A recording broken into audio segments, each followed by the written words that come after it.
뒤늦게 영어를 시작한 친구들 중에서 한글책 수준이 높아서 영어책에 쉽게 진입을 못한다. 이런 친구들 같은 경우에 다리를 놔주는 그런 방법의 언어 세상을 전 세계로 넓혀주시고 싶은 그런 어떤 교육 철학을 갖고 계시는 분이라면 오늘도 여러분이 자주 질문 주시는 내용에 대한 답변 영상이 될 것 같습니다. 지난 세월 제가 수없이 많이 들었던 질문 중에 하나입니다. 한글책에 충분히 익숙해졌기 때문에 우리말 책을 아주 잘 읽는 아이에게 어떻게 하면 영어 책에 흥미를 붙이게 할 수 있을까요? 이런 질문이셨어요. 네, 제가 예전에도 답변을 많이 드렸던 내용이지만 또 최근에서야 저를 알게 되시는 분들이거나 모국어 습득 방식에 대한 궁금증을 여전히 갖고 계시는 분들이 많으실 것 같아서 다시 한번 말씀을 좀 드려볼까 합니다. 제 아이 같은 경우는 초등학교 2학년 하반기에서야 모국어 습득 방식으로 영어를 익히게 된 사례이기 때문에 그동안 여러분들께 이런 말씀을 드리면서 초등 때 영어를 시작하는 친구들이 많이 도움을 받으셨다 이런 말씀들을 많이 들어왔습니다. 그런데 이제 좀 뒤늦게 시작하는 경우에 가장 어려움을 느끼는 것이 무엇이냐면 영어책에 대한 접근인 것 같아요. 네. 그래서 이 영어라는 것이 너무 낯설게 느껴지고 아이들한테 아주 생소하게 여겨지는 그런 언어이기 때문에 우리말로는 책을 아무리 잘 읽는 친구라고 하더라도 이 영어책에 흥미를 붙이기가 쉽지 않다라는 것은 어떻게 보면은 굉장히 자연스러운 일일 것입니다. 그래서 먼저 부탁드리고 싶은 것은 왜 우리 아이는 안 될까라고 하면서 푸념어린 그런 자책감을 가지실 필요가 전혀 없으시다라는 말씀을 좀 드리고 싶어요. 네. 뭐 우리말 책을 이렇게 잘 읽는다 그 사실 하나만으로도 얼마나 귀한 아이입니까? 우리말 책도 못 읽는 친구들도 굉장히 많잖아요. 네. 그래서 이제 그런 분들이 어떻게 하면 영어 책에 좀 익숙하게 될까 그런 질문에 대해서 저도 지난 수년간 굉장히 많이 고민하면서 답변을 드려왔었습니다. 가장 이제 핵심적인 내용은 그 연결고리가 저는 영어 영상이라고 보고 있습니다. 그래서 아이들이 비교적 책보다는 영어 영상에 노출이 되었을 때 훨씬 더 영어를 이제 언어적으로 접하게 되는 것이죠. 모션도 있고 때로는 아이들의 일상에서 일어날 법한 그런 스토리들이 화면과 더불어서 이렇게 진전이 되는 경우에는 진입장벽이 책보다는 좀 낮다라는 생각을 갖고 있어요. 그래서 저희 아이 같은 경우에도 처음에 시작을 했을 때 굉장히 영어 영상에 훨씬 더 좀 포커싱이 되어 있는 엄마표 영어를 시작을 했었던 것이고요. 뒤늦게 시작한 아이이기 때문에 그냥 제 합리적인 생각으로는 일단 영어 노출량이 좀 많아야 된다라는 기본적인 어떤 원칙을 갖고 있었습니다.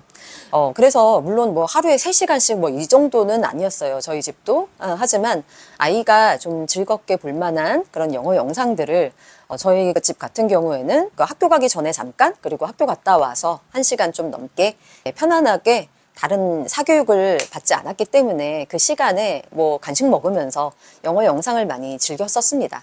그때 대표적인 영상들이 제가 많이들 공유해드리는 기본 일상과 관련한 애니메이션 뿐만이 아니라 디즈니 영화 같은 경우는 화면만 보아도 일단 재미있고 웃기기 때문에 뭐 그런 영상들을 주로 활용을 했었던 것 같아요. 물론 요즘과 같은 경우는 그때처럼 DVD를 이용하지는 못하겠지만 어쨌든 간에 아이가 그때 조금 몰입해서 즐길 수 있는 환경의 중요성에 대해서 영어 습득을 목적으로 한다면 저는 당연히 많이 고려를 해야 된다 이런 생각을 가지고 있었기 때문에 아이의 학교 후의 일상은 항상 영어 소리에 대한 노출이었던 것 같습니다.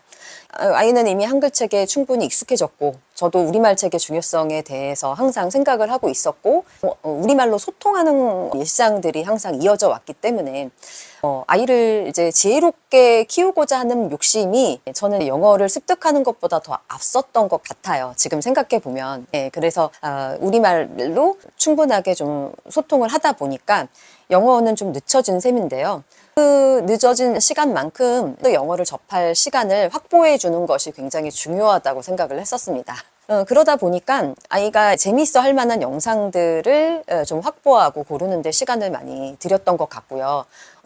어떤 날은 이제 밤새워서 아이가 볼만한 영어 영상들을 이제 녹화를 하기도 하고 이제 다운을 받기도 하고 그런 일상들을 좀 보냈었던 것 같아요.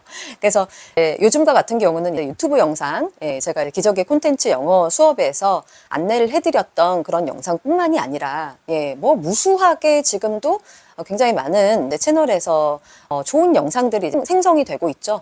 그래서 제가 했던 방식으로 여러분들에게 좀 조언을 해드릴 만한 것이 있다면 외장 하드라든지 안전하게 아이가 이제 접근할 수 있는 골라서 볼 수 있도록 하는 어떤 USB라든지 거기에다가 다양한 영어 영상들을 평소에 좀 녹화를 해두시면 그 수고로움을 학원비라고 생각하시면 어떨까라는 생각을 저는 하고 있어요. 근데 이제 영어 영상을 보게 해주시는 그 이유에 대해서 아이랑 충분히 공유가 되어야 하고 아이도 이것을 좀 납득하는 게 좀 필요합니다. 그래서 어떤 분은 이제 제 영상을 아이와 함께 보기도 했다. 조금 머리가 큰 아이들이기 때문에 제가 하는 말을 또 같이 이해하는 친구도 있다고 하더라고요. 그렇지 않다면 부모님께서 먼저 이 모국어 습득의 방식에 대한 이해를 가지시고 아이랑 충분히 좀 대화를 나누셔서 좀 납득을 시키시는 것이 먼저이시겠죠. 그렇게 되면 아이가 좀 이제 중간에 한글 영상을 보고 싶다거나 자꾸 한글 자막으로 뭐 바꾸고 싶다고 하더라도 우리가 처음부터는 바로 1시간 넘게씩 보기는 어렵다라고 하면은 하루 10분이나 20분 정도라도 아이랑 좀 협의하셔서 영어 애니메이션이나 요즘에는 재미있는 실사 유튜브들도 찾아보시면은 아이가 어려움을 느끼지 않고 언어로 받아들일 만한 그런 콘텐츠들이 많이 있어요. 그래서 그런 것들부터 좀 시작해서 기본적인 듣기 귀가 뚫리는 것의 필요성에 대해서 아이와 함께 충분히 공감을 하고 시작을 하는 것이 좋을 것 같습니다. 그래서 저희 아이 같은 경우는요. 그 당시에는 영어 도서관도 없었고요. 있기는 있었는데 좀 멀리 있었고 어린 둘째가 같이 있었기 때문에 매번 도서관 가는 것이 좀 힘들기는 했어요. 그렇기도 했고 그때 좀 경제적으로 좀 어려움이 있어가지고 저는 이제 그림책을 매번 구입하는 게 좀 어려운 상태였습니다. 그림책이 좀 비싸잖아요. 그래서 이 영어 영상을 조금 많이 활용을 했었고요. 평소에. 그러다 보니까 어떤 현상이 나타났냐면 저희 아이 같은 경우는 그림책 없이 바로 챕터북으로 넘어가는 그런 과정을 겪게 되었습니다.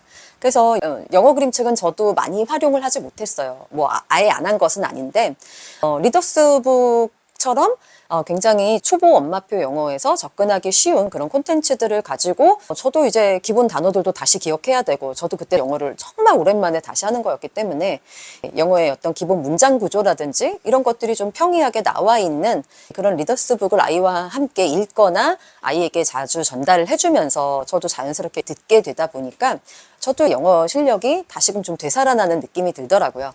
근데 그때 당시에는 저희 아이가 더 앞서갔던 게 저는 사실은 영어 영상을 옆에서 그렇게 함께 많이 오래 봐주지는 못했어요. 어린 둘째가 있었고 집안일도 하고 뭐 그랬었기 때문에 하지만 아이가 생생한 원어민의 콘텐츠들을 자주 접하다 보니까 영어 그림책에서 나오는 그런 생생한 원어민의 표현들을 어센틱한 표현이라고 하는데요. 원어민들의 구어체라든지 그리고 영어 문장에 대한 경험치를 책으로 경험하지 않았더라도 듣기로서 생생한 컨버세이션을 통해서 수없이 많이 들어왔기 때문에 아이가 챕터북으로 가는데 크게 어려움을 겪지 않았습니다. 그래서 리더스북에서 거의 바로 챕터북으로 넘어가게 되는 그런 현상을 맞이하게 되었었던 것 같아요. 그래서 이 얘기를 이제 그동안 엄마표 영어 강의라든지 이 채널을 통해서도 종종 말씀을 드려왔는데 이제 최근에 저를 알게 되셨거나 책으로만 접근하는 방식의 엄마표 영어에 익숙하셨던 분들께서 아이가 조금 이 영어책을 좀 힘들어하고 진전이 안 된다 이런 고민을 토로하시면 저는 이 말씀을 꼭 해드리는 편이에요. 실제로 이런 방식으로 아이가 이제 레벨을 확 높였다라거나 영어책 읽기량이 그렇게 많지 않았음에도 불구하고 바로 이제 소설로 넘어가기도 했다라는 후기들을 많이 말씀을 해주셨죠. 지난번에 제가 그 시우맘과의 인터뷰 영상을 올렸었는데 다시 한번 링크를 해드릴 텐데요. 그 영상도 다시 한번 참고를 하시면 좋으실 것 같아요. 이제 보셨지만 자꾸 자꾸 중간에 잊기도 하시는 것이 이 모국어 습득 방식의 엄마표 영어라는 생각이 좀 들어요. 그래서 여러분들께서 우리 아이가 영어에 조금 편안하게 접근하고 우리 아이도 뭐 고급 어학원에 다니지는 않지만 그래도 수준 높은 영어를 생생한 언어로서 가르치고 싶다라는 분이 계시면 사실은 뭐 이 정도 노력은 해주셔야 될 필요가 있다고 저는 생각을 합니다. 물론 부모님이 생각하시는 영어보다 더 중요한 가치가 있으신 분들은 그 길을 가시면 돼요. 하지만 아무래도 이제 영어에 대해서 부모님들께서 중요하게 생각하시는 분들께서 제 채널을 보시고 그리고 저도 그런 경험치가 생생한 경험치가 저뿐만이 아니라 제자들과 그동안 수없이 저와 함께 오셨던 구독자 여러분들께서 만들어주신 그 지난 히스토리가 있기 때문에 이 말씀을 여러분들께 다시 한번 드리는 것일 뿐입니다. 그래서 다시 한번 정리해 보자면 뒤늦게 영어를 시작한 친구들 중에서 한글책 수준이 높아서 영어책에 쉽게 진입을 못한다. 이런 친구들 같은 경우에 다리를 놔주는 그런 방법으로 가장 제가 강추하는 방법은 영어 영상이다. 라는 부분에 대해서 다시 한번 기억을 해주시고 오늘부터라도 정말 아이들의 사고력과 아이들의 세계를 좀 넓혀주시고 싶으신 분들, 아이들의 언어 세상을 전 세계로 넓혀주시고 싶은 그런 어떤 교육 철학을 갖고 계시는 분이라면 제 이야기를 좀 귀담아 들으시고 한번 실천해 보시는 것을 저는 정말 강추드려요.